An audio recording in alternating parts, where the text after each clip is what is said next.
Diego se doctoró en biología por la Universidad de La Laguna, realizó su postdoctor en la Universidad de Yale entre los años 99 y 2005 y se incorporó posteriormente al Departamento de Farmacología de la Universidad de La Laguna con un contrato del programa Ramón y Cajal.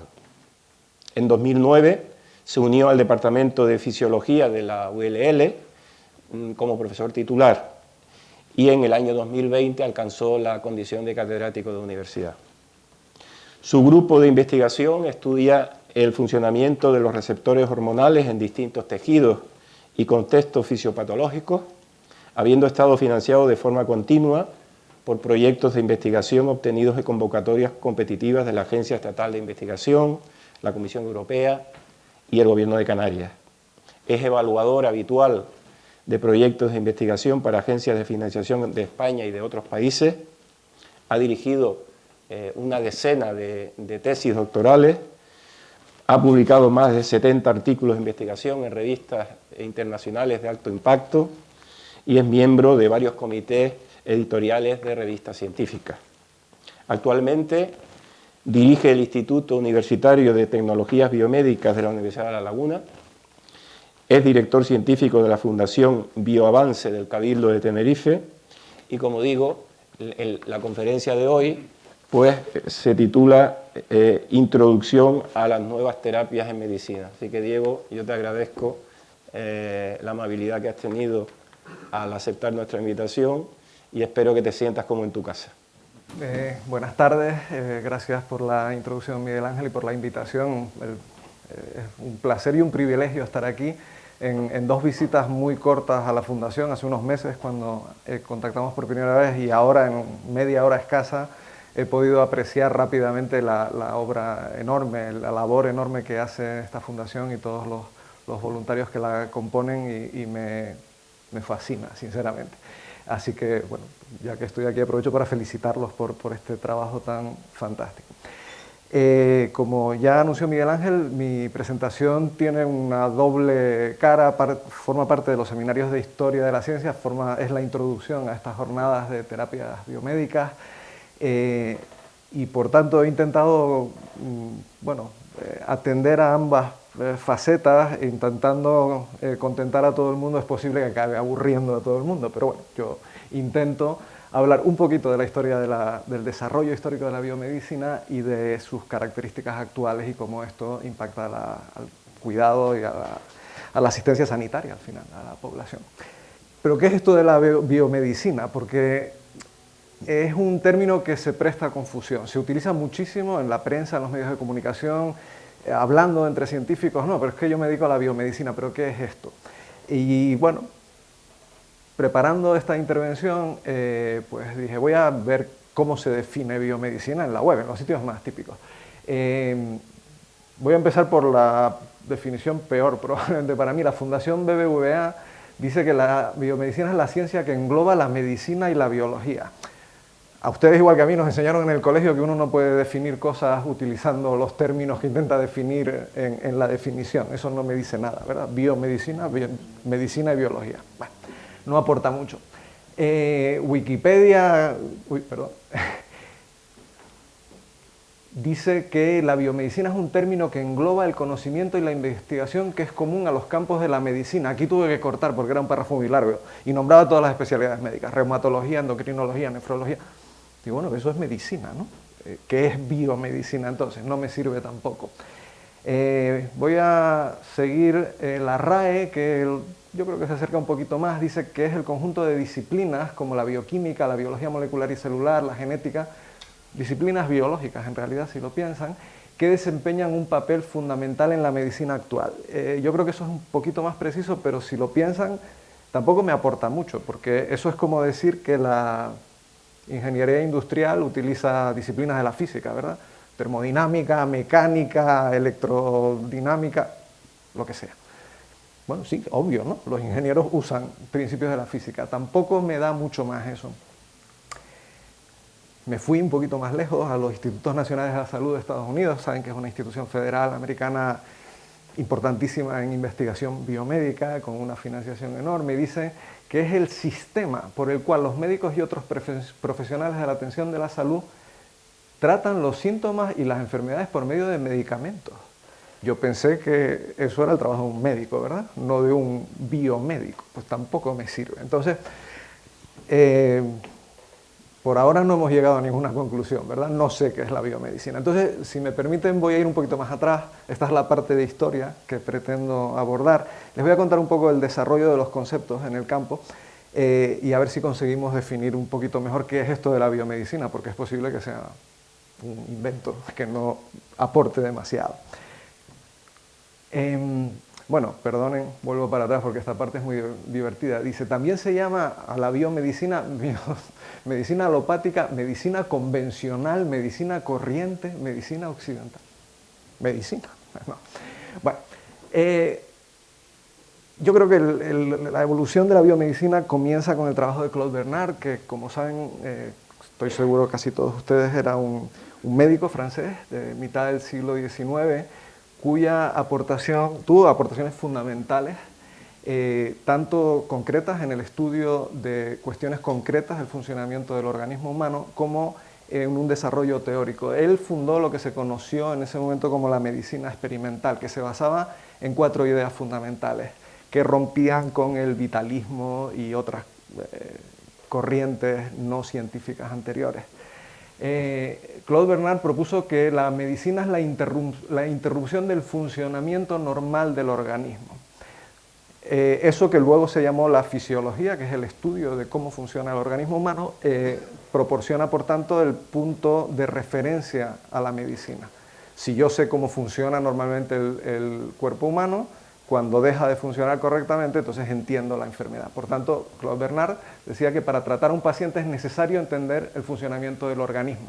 Eso es la fisiología, que en su origen es una disciplina completamente conectada a la medicina. La iniciaron médicos que querían entender las enfermedades, entendiendo cómo funciona el cuerpo humano cuando está libre de enfermedad.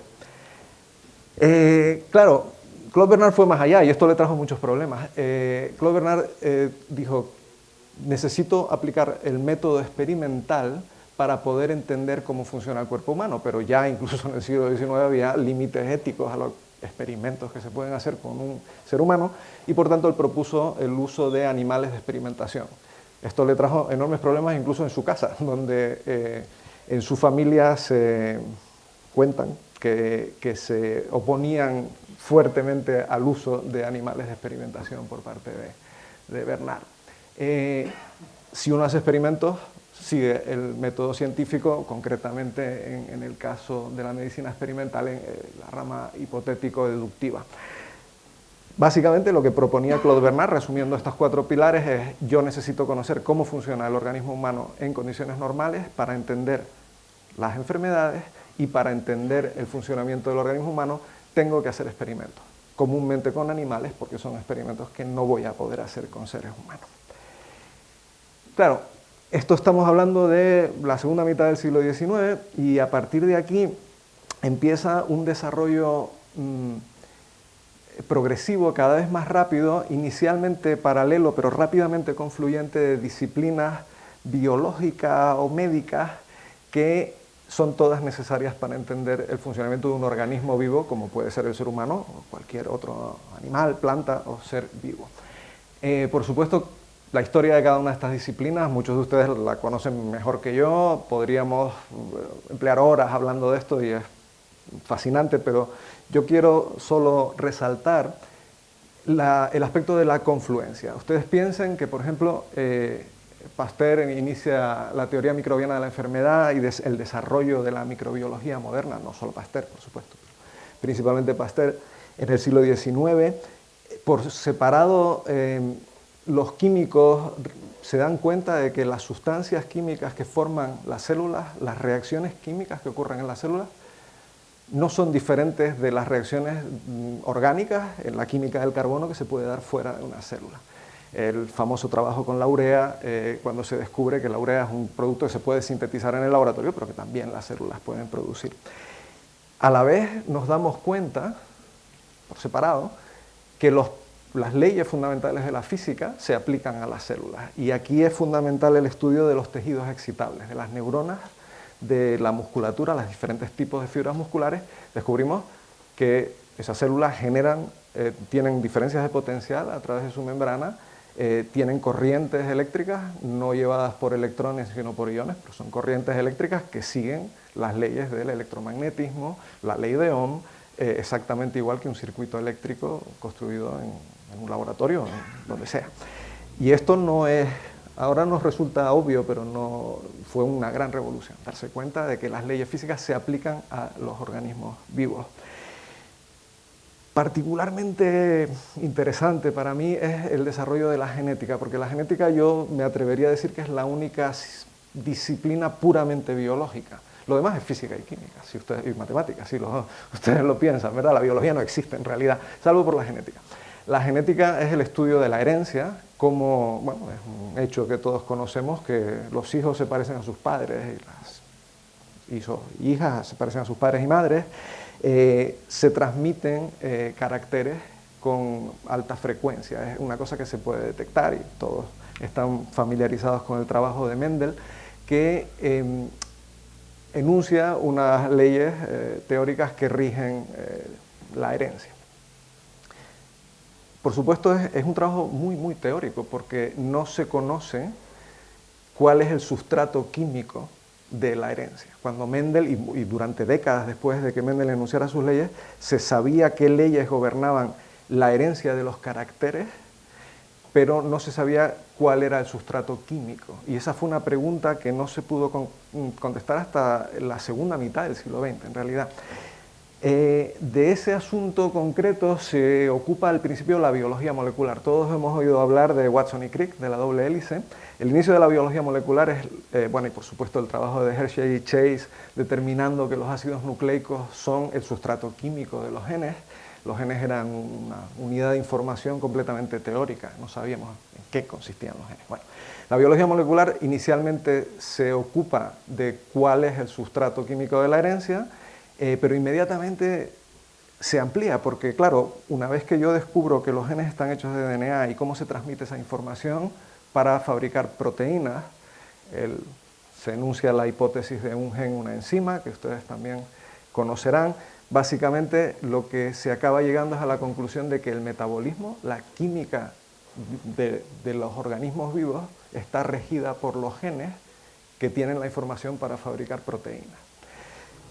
Fíjense que ahí ya se produce la mezcla completa, porque si yo conozco la biología molecular, inmediatamente estoy empezando a tocar la bioquímica, porque los genes tienen información para hacer proteínas que catalizan, promueven, vamos a no entrar en muchos detalles, dirigen las reacciones químicas en la célula, pero eso también ocurre con los microorganismos. Entonces inmediatamente me pongo a estudiar esos genes y esas reacciones químicas, no solo en el hígado o en los pulmones, sino en las bacterias que infectan a una persona o que están en el suelo. Fíjense que a partir de la mitad del siglo XX se inicia la confluencia de todas estas disciplinas. Por supuesto, una vez que yo conozco las proteínas que forman los genes, me puedo empezar a hacer muchas preguntas sobre la estructura de las células, no solo su funcionamiento químico, sino cómo mantienen su forma, cómo realizan su función, funciones muy complejas porque tenemos células muy diferentes, evidentemente una neurona no funciona igual que un hepatocito o que una célula, una fibra muscular cardíaca. Cada vez más se utiliza metodología matemática y computacional en biología. Hay una concepción errónea de la biología como una ciencia muy poco cuantitativa, una ciencia observacional, ciencias naturales, que por supuesto es importantísimo describir la realidad que nos rodea, pero desde hace décadas la biología tiene un fuertísimo componente matemático, un fuerte componente cuantitativo. Hoy en día eso se llama biología de sistemas, es la aplicación de modelos matemáticos y computación a sistemas biológicos complejos, pero bueno, estos son nombres que vienen y van con las modas, pero bueno, como les digo, desde hace décadas se utiliza modelización matemática en biología con mucha frecuencia. Una cosa que me gustaría resaltar es, durante toda esta evolución, lo que es impresionante desde la medicina experimental de Bernard hasta la ciencia actual que estudia a los seres vivos es que hemos aprendido que la biología básica, que explica el funcionamiento del cuerpo humano, por ejemplo, en muchos aspectos es común a muchos seres vivos. Hemos aprendido cosas fundamentales de cómo funciona nuestro corazón, nuestro cerebro, nuestro hígado, lo que ustedes quieran, estudiando hongos, plantas, calamares, organismos marinos, invertebrados, vertebrados, lo que ustedes quieran. Podría poner ejemplos de muchísimos aspectos en los que el uso de animales o de organismos vivos que en principio no parecen tener nada que ver con la salud humana han sido determinantes para que podamos entender cuál es el origen de nuestras enfermedades y cómo funciona el cuerpo cuando no tenemos enfermedades. La combinación de todas estas disciplinas donde creo que los he ido convenciendo de que los límites entre disciplinas se han ido borrando es lo que da lugar a la biomedicina actual. Esta es una discusión que tuve en muchas ocasiones con mi padre, que era abogado y se dedicaba al derecho, y nos gustaba mucho hablar de estas cosas. Y claro, en otras disciplinas como el derecho, las diferentes disciplinas se tocan, evidentemente se solapan levemente, pero todavía siguen teniendo definiciones muy claras. En biología no tiene absolutamente ningún sentido, en la biología moderna o en la medicina moderna, hablar de es que yo soy genético, o es que yo soy inmunólogo, o es que yo soy bioquímico. Todo eso está mezclado en el trabajo diario en un laboratorio, en cualquier grupo de investigación. Mi grupo de investigación utiliza técnicas de genética, de biología celular, de inmunología, de biología molecular todos los días. Y eso probablemente es lo que define para mí una de las cosas que definen a la biomedicina actual. Borrar los límites entre las disciplinas y hacer una ciencia mucho más integradora que nos permite entender mejor cómo funcionan los organismos. Entonces, si yo con todo esto que les he estado contando quiero llegar a una definición un poco más precisa de la biomedicina, yo diría que es el estudio científico. Bueno, si estamos hablando de biomedicina, estamos hablando del ser humano, pues sería el estudio científico del organismo, del cuerpo humano, ¿verdad? Pero el mismo tipo de aproximación se aplica a cualquier otro ser vivo, diría yo. Pero sin perder de vista la idea original de Claude Bernard. Solo puedo entender la enfermedad, tratarla, prevenirla, diagnosticarla si entiendo cómo funciona el cuerpo humano normal. Si no, no tengo referencia y no tengo posibilidad de avanzar en el conocimiento. Yo estuve un rato buscando definiciones precisas de biomedicina y acabé encontrando una que me gustó mucho en el anuncio de un grado en biomedicina de una universidad oscura del medio oeste americano, no me acuerdo ni del nombre, que decía que la biomedicina se ocupa de las enfermedades en las distintas poblaciones humanas. La enfermedad como un concepto teórico. La biomedicina estudia cualquier enfermedad que ustedes quieran pensar, la cirrosis hepática. ¿Cuáles son los orígenes? ¿Por qué el hígado deja de funcionar correctamente y se generan los procesos que distinguen a la cirrosis? Eso es muy diferente a la medicina. La medicina es un lugar común entre médicos decir que el médico no trata enfermedades, trata enfermos, pero eso es clave. La medicina trata al individuo, a un enfermo que puede tener cirrosis hepática, pero en un contexto donde puede tener diabetes, hipertensión, puede tener un historial familiar de intolerancia a un fármaco, alergia, lo que sea. Y eso es lo que distingue a la labor de un médico, que es tratar a ese paciente, que tiene una patología en un contexto, ¿verdad? La biomedicina no se ocupa de ese paciente, la biomedicina se ocupa del concepto teórico de esa enfermedad. ¿Cómo se origina la cirrosis hepática? ¿Por qué el hígado deja de funcionar bien? Estoy hablando de la cirrosis, podría hablar de cualquier otra patología, por supuesto. ¿Cómo lo puedo diagnosticar lo antes posible? ¿Cómo la puedo tratar mejor? Pero esos tratamientos cada vez entendemos mejor que van a ser, que probablemente no sean válidos para cualquier enfermo con esa patología. Va a ser mejor ese tratamiento en un determinado perfil de paciente y eso ya es tarea cada vez más del médico.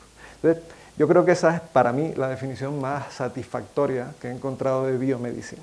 La biomedicina se ocupa de entender cómo funciona el cuerpo humano y de cómo las alteraciones en ese funcionamiento generan patologías y cómo puedo mejorar el diagnóstico, tratamiento, prevención de esas patologías, mientras que la medicina se ocupa del tratamiento del enfermo, de la persona concreta. Seguro que muchos de ustedes que son docentes han visto este tipo de esquemas, que son muy tradicionales en el tema 1 de la asignatura que uno esté dando, ¿verdad? Donde le introducimos a los alumnos pues, las disciplinas científicas.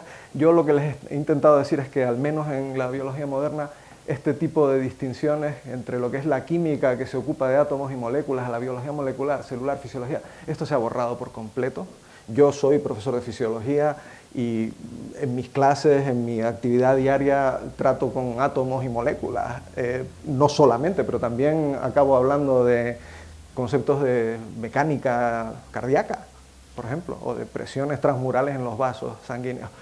La biomedicina es completamente integradora y eso la define. De hecho, yo me atrevería a decir que la biomedicina actualmente engloba todo esto, incluyendo la zona más a la derecha de ecología, porque al fin y al cabo, si queremos entender las enfermedades en las poblaciones humanas, tenemos que entender el ecosistema, el cambio en los parámetros que nos rodean, en el clima, ¿verdad? En nuestras interacciones con otros organismos. Yo creo que esto ha sido de mucha relevancia recientemente con la pandemia, las nuevas enfermedades virales, que bueno, mucha gente achaca a nuestra interacción, digamos, alterada con el ecosistema en muchos casos, ¿verdad? Entonces, al final, yo creo que ese es el mensaje de esta primera parte de mi intervención. No podemos entender la biomedicina actual sin una integración absoluta entre todos estos conceptos. Eso da lugar a una disciplina científica que tiene sus peculiaridades y sus retos. Con lo que les he contado, ustedes dense cuenta que yo estoy diciendo que bueno, alguien que haga biomedicina tiene que saber un poquito de todo, ¿no? Tiene que saber bioquímica, pero tiene que saber fisiología y genética, y biología celular y matemáticas y física. Pero, bueno, yo no sé ustedes, yo no conozco a muchos genios, conozco a gente brillante, pero genios yo creo que eso es una construcción mental. A lo que voy es, uno puede intentar dominar muchos aspectos de la ciencia, pero normalmente eso es factible si lo aplica a un problema concreto. Y eso da lugar a un fenómeno actual en biomedicina muy notorio, que es la superespecialización. Yo les puedo contar mi experiencia directa. Yo, bueno, pues al menos una vez al año acudo a congresos grandes, internacionales. Un congreso que he ido en los últimos años es el de la Sociedad Americana de Endocrinología. Es un congreso gigante, 10.000 personas, con gente que se dedica a la clínica, a la asistencia a los pacientes, gente de investigación muy básica, de todo. Hay muchas sesiones en paralelo y la comunicación entre sesiones es nula. Hay 10.000 personas, pero uno va a ese congreso a hablar con 50 personas que le interesa la misma proteína que me interesa a mí o la misma hormona, y el que está en la sala de al lado están hablando de hormona tiroidea y es como si fuera otro país, otro continente, otro universo. Y eso es muy malo. Por un lado es necesario porque necesitamos aplicar tanta tecnología diferente, tantos conceptos científicos diferentes a un problema que o te centras en ese problema o es inabarcable. Pero eso hace que se generen celdas, nichos muy, muy aislados, y yo creo que eso es algo que hay que intentar solventar en el campo. No hablamos entre nosotros.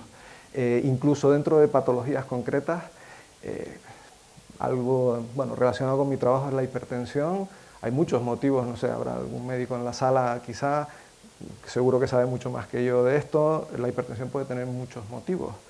Yo cuando hablo de hipertensión hablo de la hipertensión generada por defectos en la reabsorción de sodio en el riñón, porque eso lo controla la hormona que me interesa a mí. Y a haber otras personas que trabajen en cómo la hipertensión se puede generar por las catecolaminas secretadas por la glándula adrenal. Y somos como de otro, como si habláramos otro idioma, no tenemos nada en común y eso es terrible.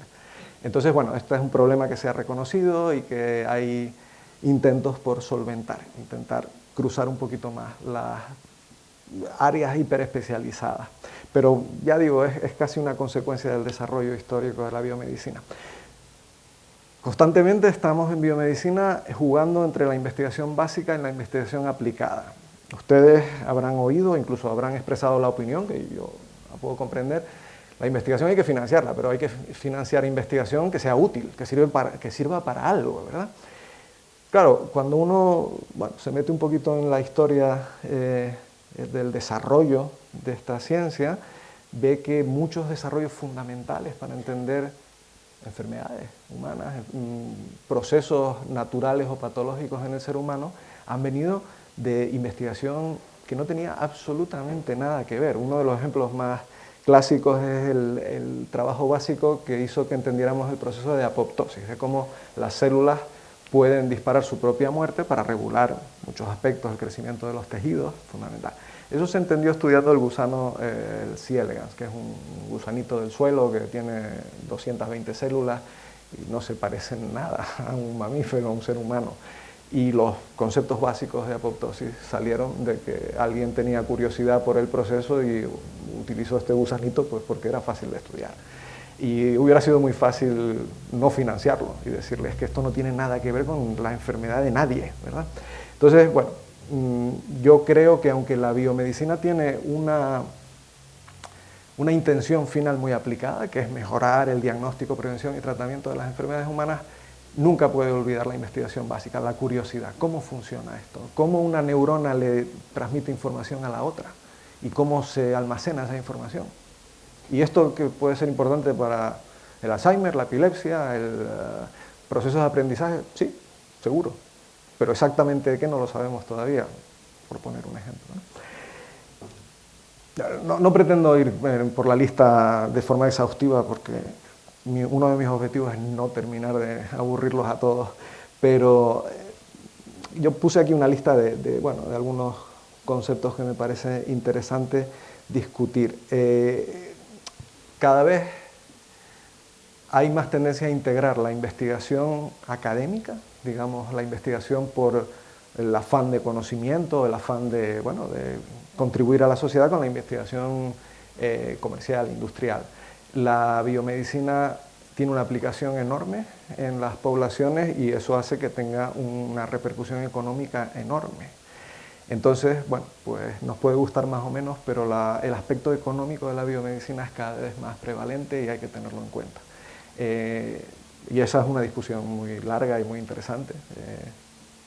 La industria farmacéutica, los asuntos éticos, legales, pero bueno, simplemente por decirles, una de las características de la investigación biomédica actual es una integración cada vez mayor entre investigación académica y no académica, industrial o privada. Eso implica que existan mecanismos de transferencia del conocimiento cada vez más sofisticados, cada vez nos exigen en los proyectos que detallemos mejor. Vale, usted va a estudiar este proceso con estas hormonas y perfecto, pero ¿y si de aquí sale algo aplicable, cómo va a proteger ese conocimiento? ¿Lo va a patentar? ¿Lo va a proteger de alguna manera? Eso ha cambiado muy rápidamente. Yo les puedo poner un ejemplo para mí muy relevante. Yo cuando estaba haciendo mi postdoctorado en la Universidad de Yale, como comentó Miguel Ángel, tuve la oportunidad de conocer a un señor fantástico que se llamaba William Prusoff. Prusoff era farmacólogo en Yale y fue la primera persona que desarrolló un fármaco que fue mínimamente útil contra un virus. Era un análogo de nucleótidos y tuvo aplicación en los años 60 para tratar, inicialmente creo que lo utilizaron para el herpes, puedo estar equivocado, y acabó teniendo una aplicación muy concreta en terapia contra un virus. 40 años después, o 30 años después, en los años 90, Prusoff, utilizando el mismo concepto de modificaciones de estas moléculas que se llaman nucleótidos, desarrolló uno de los fármacos que resultó clave en el cóctel antirretroviral para tratar a los enfermos con HIV. Y fue lo que cambió esa enfermedad, porque logró que estos enfermos se volvieran crónicos y pudieran estar durante años con cargas virales prácticamente a cero. Esos fármacos han seguido mejorando. Prusoff contaba, yo le escuché decir, en los años 60, siendo yo profesor universitario, ese fármaco que desarrollé, que fue el primer antiviral, jamás se me habría ocurrido patentarlo, ni que la universidad me exigiera patentarlo, y yo lo publiqué y eso lo cogió una compañía y por supuesto. Y 30 años después, en los años 90, la universidad lo obligó a patentar el nuevo fármaco, el antirretroviral, y les estoy hablando del año 2002, la Universidad de Yale ingresaba $200 millones anuales por esa patente. y Prusov 20 millones, el 10% de aquello. Era un señor muy, muy normal y muy accesible. Para que vean, en 30 años cambió radicalmente el concepto de que una universidad podía patentar algo del conocimiento que había generado con un interés económico. Eso era inaudito en los años 60. En los años 90 era prácticamente ya obligatorio y hoy en día no les digo. Entonces, bueno, pues simplemente no tengo intención de juzgar en este caso, sino simplemente resaltar aspectos importantes que tenemos que tener en cuenta en la investigación biomédica. Vamos a ver. Voy a saltarme un poquito aquí cosas que tengo. Hay una parte importante, este último punto, como he oído que muchos de ustedes son docentes.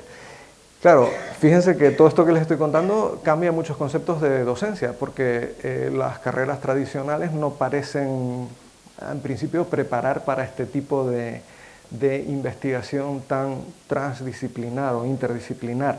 Entonces, la integración entre esta investigación biomédica y la formación necesaria para incorporarse a este tipo de investigación, pues bueno, ha hecho una evolución.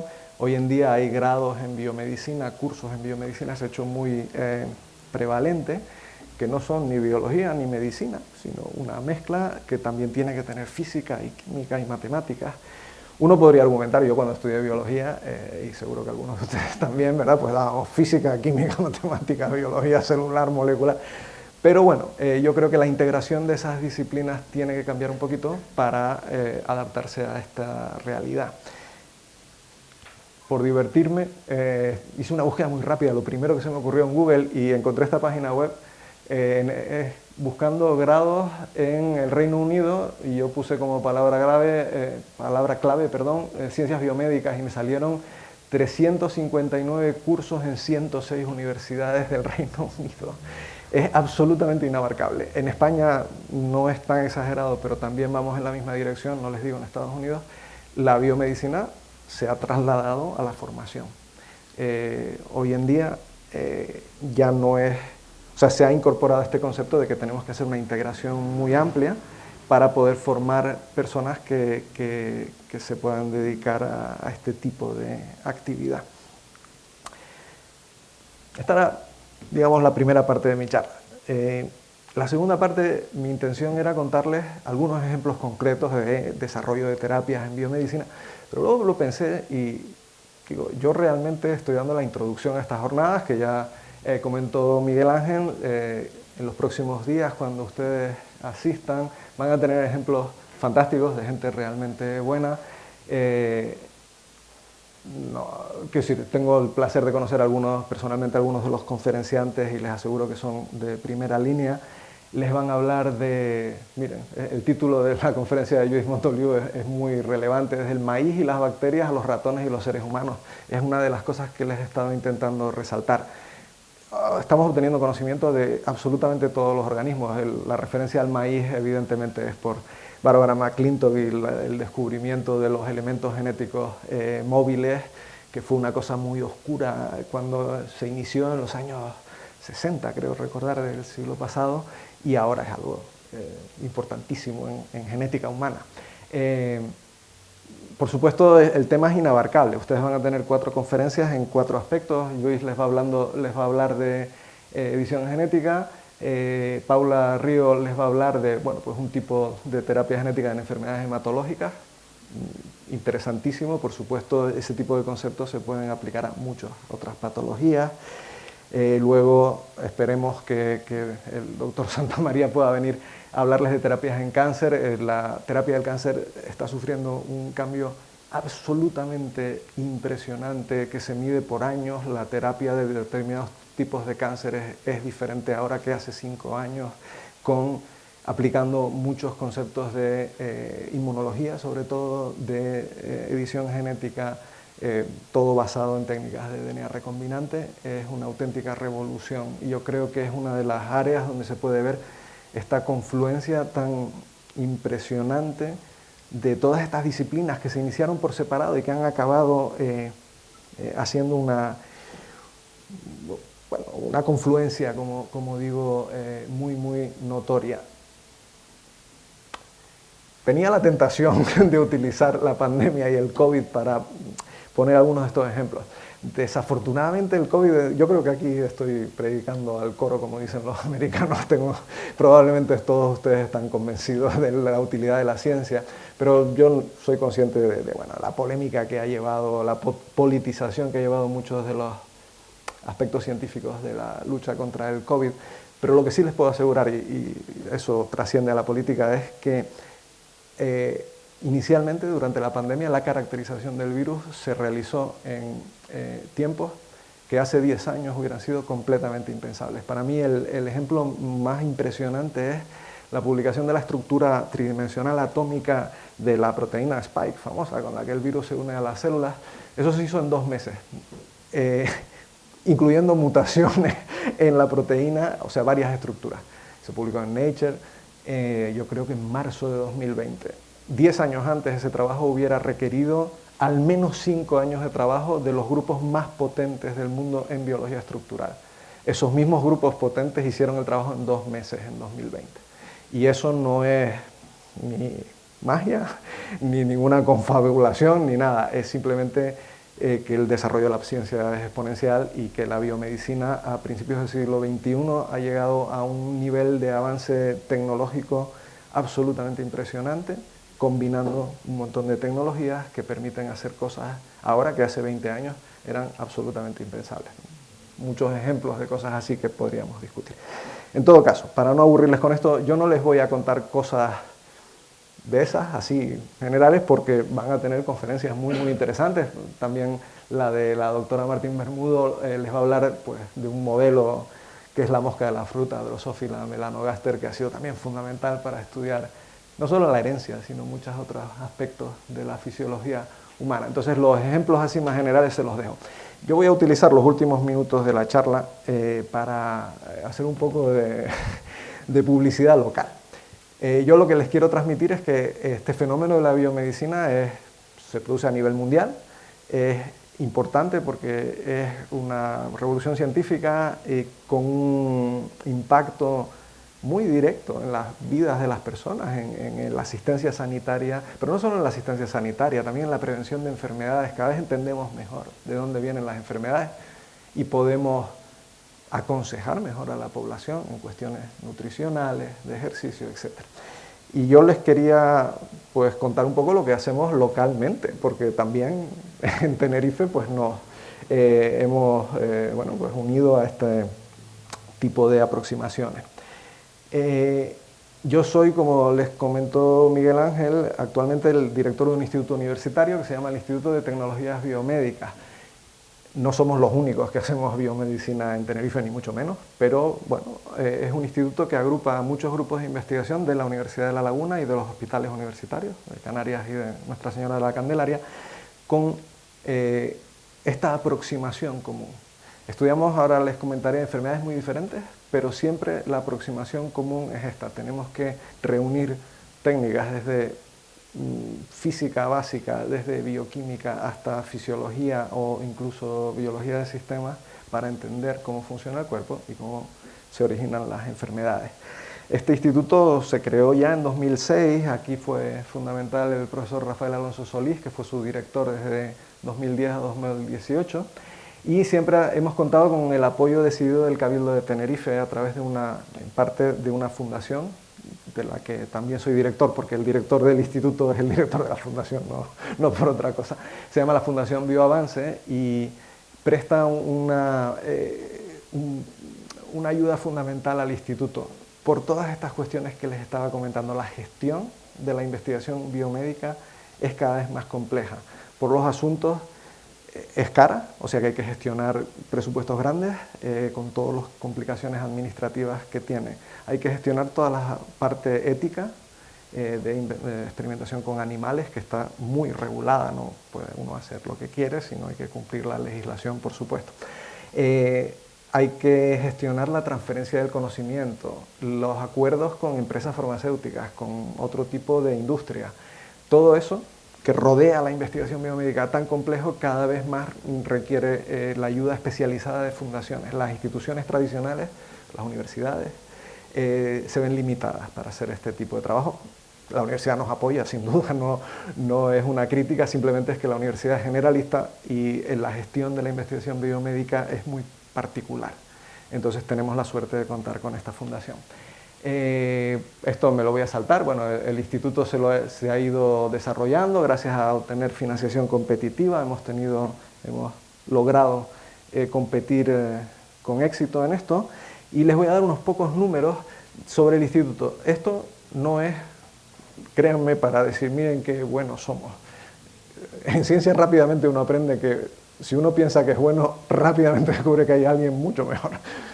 No se trata de eso. Lo que quiero es que simplemente tengan una idea de qué tipo de investigación, de qué dimensión de investigación se hace localmente en Tenerife. Somos 26 grupos de investigación agrupados en 3 programas que estudian enfermedades de base genética y enfermedades raras, enfermedades crónicas relacionadas con el envejecimiento, muy prevalentes en la población cada vez más, ¿verdad?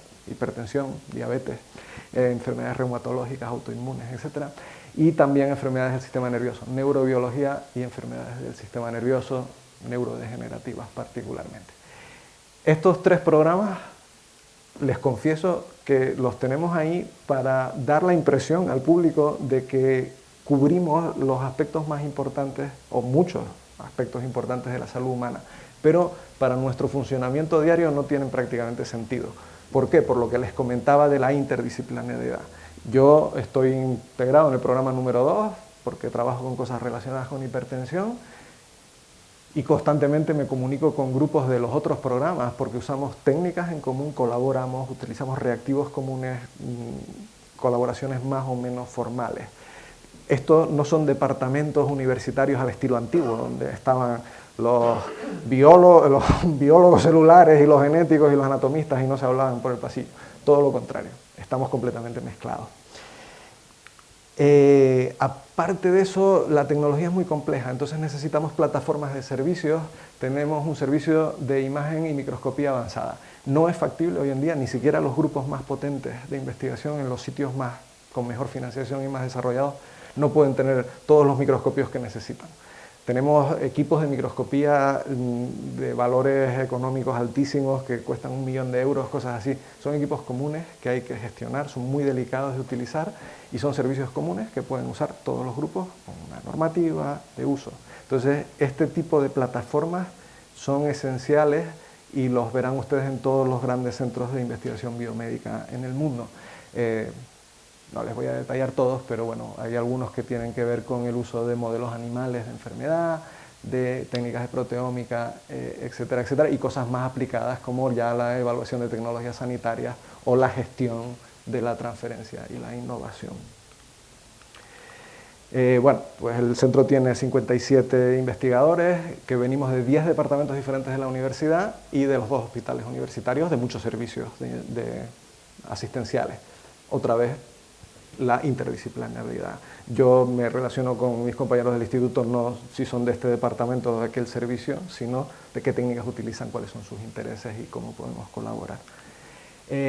Bueno, estamos bien financiados, tenemos 74 proyectos activos. Mis datos son de 2022 porque estamos haciendo la memoria de 2023, todavía no tengo los datos, pero bueno, la biomedicina, esto se los pongo para que vean la dimensión económica. Se ha vuelto compleja tecnológicamente, y eso hace que sea muy cara.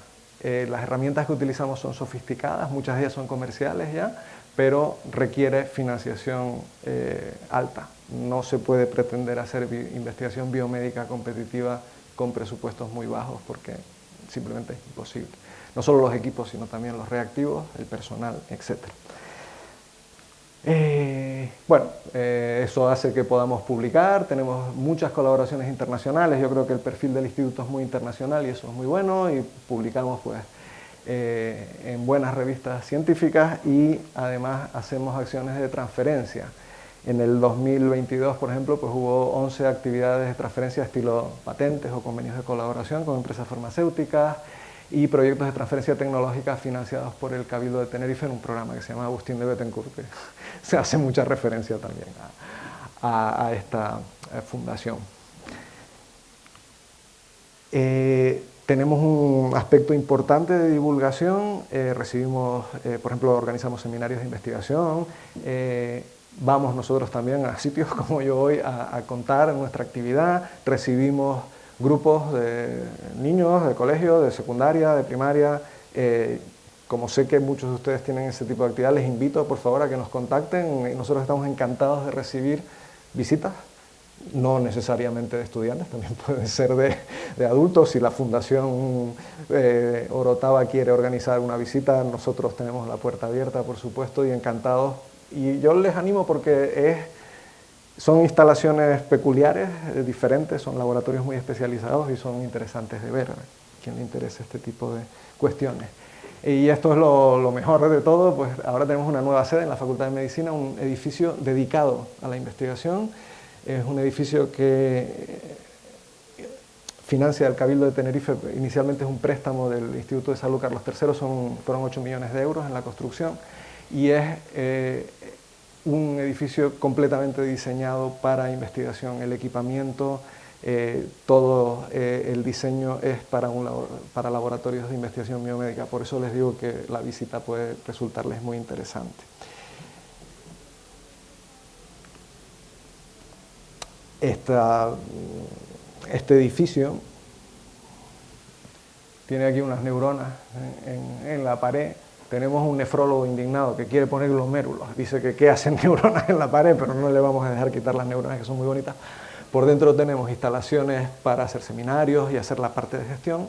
Tenemos instalaciones de laboratorios generales y luego laboratorios más especializados para criopreservación de embriones de ratón. Hacemos fertilización in vitro, como se hace con los humanos, pero con ratones, para poder conservar los gametos, no tener que tener colonias de ratones permanentemente en crecimiento sin utilización. Podemos congelar los embriones y luego recuperarlos cuando es necesario.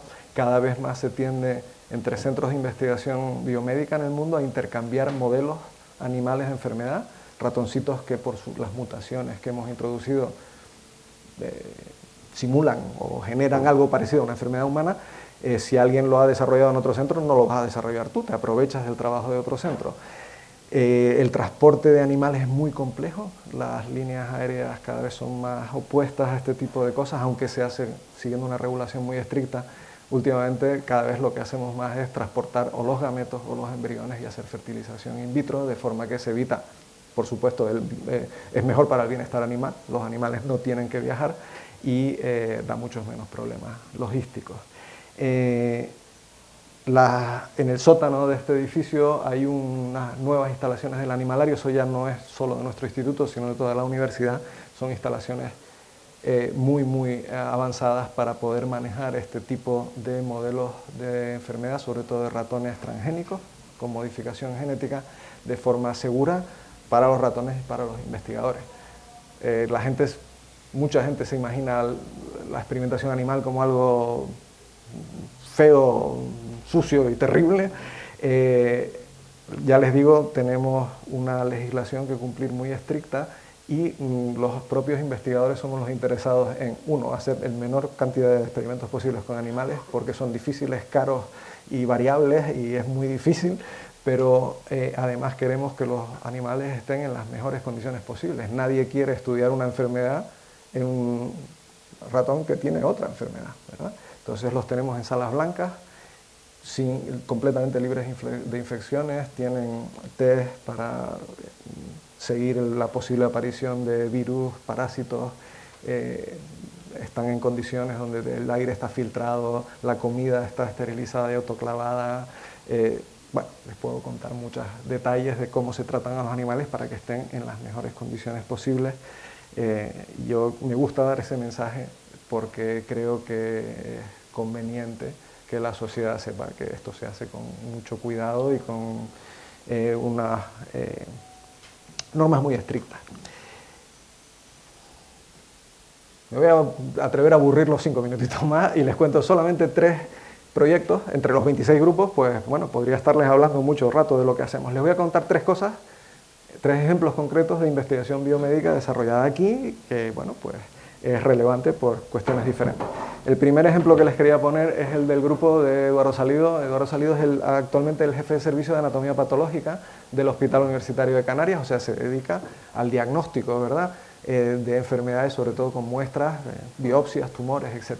Pero su investigación original, en este caso, se centraba en la genética de una enfermedad que es la aparición de cálculos renales, de piedras en el riñón.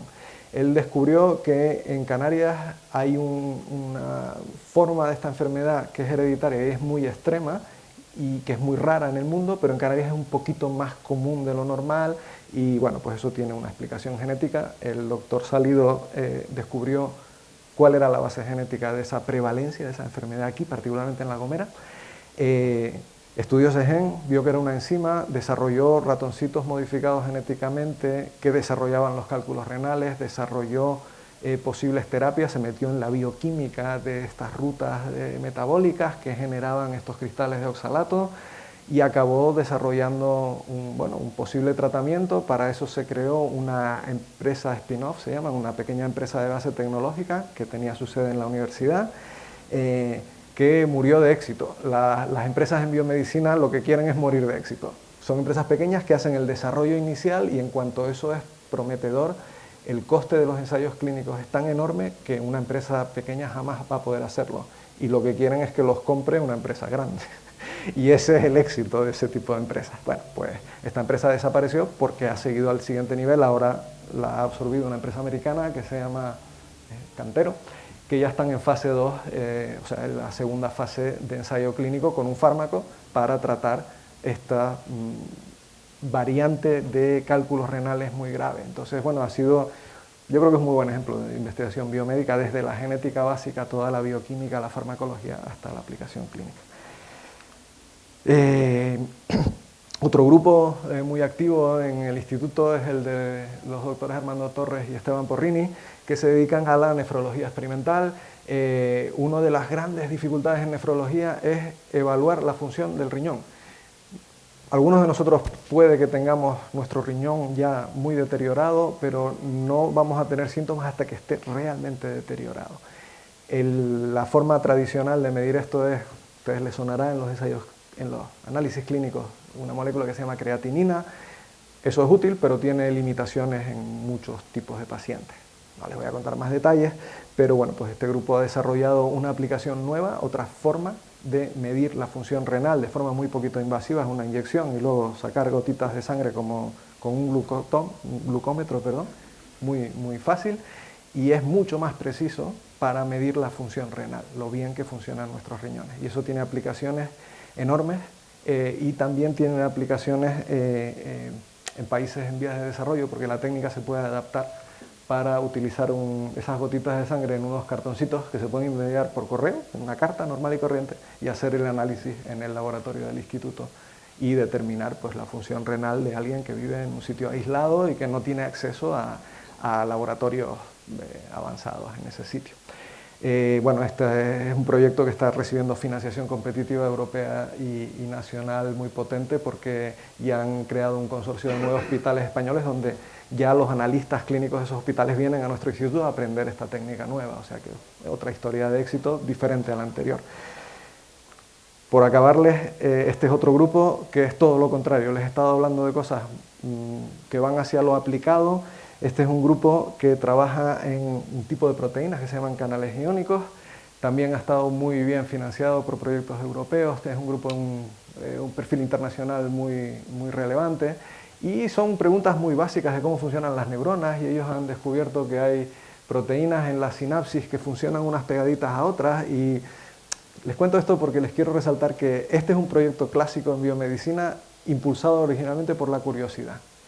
¿Y qué pasa si esto está pegado a lo otro? Y la neurona, el voltaje de la neurona sube o baja, pero de repente empiezas a escarbar y empiezas a ver las conexiones y dices, este tipo de interacciones entre proteínas de membrana en la sinapsis podría estar implicado en epilepsia, o podría estar implicado en procesos de aprendizaje que parecen muy diferentes a los de la epilepsia. Y el grupo está avanzando en esa dirección y se está viendo que efectivamente es muy posible, al menos en ratones. Por ahora han visto que este tipo de cosas tan moleculares y tan abstractas que están mirando, de pronto puede que sean la base de algunos tipos de enfermedades que nunca se había sospechado que pudieran estar originados por esto. Es investigación no dirigida, o dirigida por la curiosidad, y eso tiene un valor enorme en biomedicina.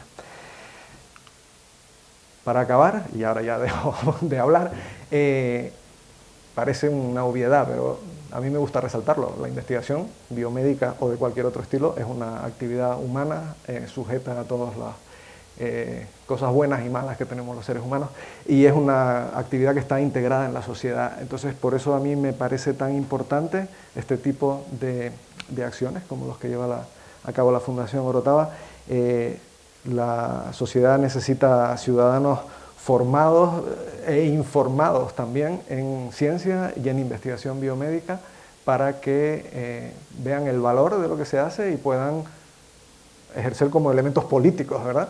Y influenciar en su entorno para promover este tipo de acciones que yo creo que son fundamentales para nuestra sociedad, como la investigación biomédica. Aquí tenemos, pues nosotros intentamos promover nuestras actividades a través de las redes sociales o a través de las páginas web que les invito a visitar, pero bueno, esto por supuesto es solo un pequeño ejemplo. La biomedicina es una actividad internacional, pero mi mensaje final es que, aunque una vez más creo que estoy predicando a los conversos, porque ya ustedes ya están aquí, pero les agradezco enormemente, es lo que quiero decir, que se interesen por estos temas, porque creo que el papel de la sociedad es fundamental para poner en valor este tipo de acciones y seguirlas promoviendo y oponerse a esas corrientes que dicen que esto es inútil y es una pérdida de dinero y qué más da cómo funciona el hígado o el corazón. Y, bueno, quería acabar solo con ese pequeño mensaje. Muchas gracias.